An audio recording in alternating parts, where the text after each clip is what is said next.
সিরিয়ায় এক ইসলামিক বিপ্লবের মাধ্যমে বিদ্রোহী গোষ্ঠীদের মাধ্যমে আসাদ সরকারের পতন হয়। এতে করে সিরিয়ার প্রেসিডেন্ট বাশার আল আসাদ ক্ষমতাচ্যুত হন এবং দেশ ছেড়ে পালিয়ে যান। অনেকের ধারণা তিনি আকাশপথে ওড়ার সময় প্লেন ক্রাশ করে মারা যান, কিন্তু এই ব্যাপারে কোনো ঘটনার সত্যতা পাওয়া যায়নি। সিরিয়ার উপকূল থেকে ইউ টার্ন নিয়ে অদৃশ্য হয়ে যায় আসাদের উড়োজাহাজ। এই কারণে ধারণা করা হচ্ছে তিনি মারা গেছেন, কিন্তু শেষ খবর পাওয়া পর্যন্ত আমরা এখন পর্যন্ত আপডেটেড কিছু নিউজ পাইনি।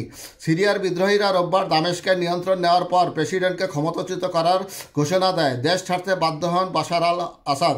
13 বছরের বেশি সময় ধরে চলা গৃহযুদ্ধের নতুন মোড় এটি।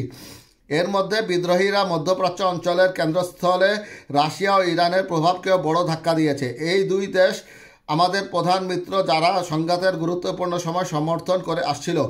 রয়টার্সের প্রতিবেদন বলছে, সিরিয়ার বিদ্রোহীরা যখন দামেস্কে প্রবেশ করে সেই সময় দামেস্ক বিমানবন্দর থেকে একটি ইলিউশন 75 উড়োজাহাজ আকাশে উড়তে দেখা যায়।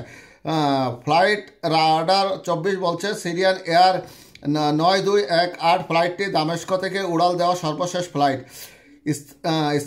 স্বাধীন সংস্থা ফ্লাইট রাইডার 24 বিশ্বজুড়ে উড়োজাহাজ চলাচলের উপর নজর রাখে এবং তাদের ওয়েবসাইটে লাইভ মানচিত্র আকারে সে তথ্য আদান প্রদান করা হয়। ফ্লাইট রাইডার 24-এর তথ্য অনুযায়ী দামেস্কের থেকে ছাড়া ইলিউশিন 75 উড়োজাহাজটি প্রথমে সিরিয়ার উপকূলীয় অঞ্চলের দিকে উড়ে যায়, কিন্তু সেখান থেকে পরে ইউ টার্ন নিয়ে উড়ে যেতে শুরু করে এবং কয়েক মিনিট পর সেটি মানচিত্র থেকে অদৃশ্য হয়ে যায়। অদৃশ্য হওয়ার সময় উড়োজাহাজটি হোমসের উপর ছিল বলে আল জাজিরার খবরে বলা হয়েছে। উড়োজাহাজ সিরিয়ার প্রেসিডেন্ট বাশার আল আসাদ ছিলেন কিনা রয়টার্স তা নিশ্চিত হতে পারেননি। তবে সিরিয়ার সেনাবাহিনীর 2 জ্যেষ্ঠ কর্মকর্তা রয়টার্সকে বলেন, রোববার স্থানীয় সময় ভোরে উড়োজাহাজে দামেস্ক ছেড়েছেন আসাদ। তখন তারা বলেছিলেন আসাদের গন্তব্য কোথায় তারা তা জানেন না। রয়টার্সের প্রতিবেদন বলছে, 1 সপ্তাহ আগে বিদ্রোহীদের আকস্মিক অগ্রযাত্রার পর থেকে আসাদ প্রকাশ্যে কথা বলেননি।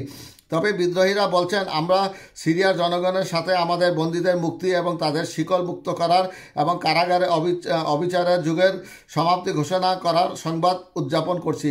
বিদ্রোহী জোট জানিয়েছে তারা সিরিয়ায় পূর্ণ নির্বাহী ক্ষমতা সম্পন্ন একটি অন্তর্বর্তীকালীন গভর্নিং বডির কাছে ক্ষমতা হস্তান্তর সম্পন্ন করার কাজ চালিয়ে যাচ্ছে।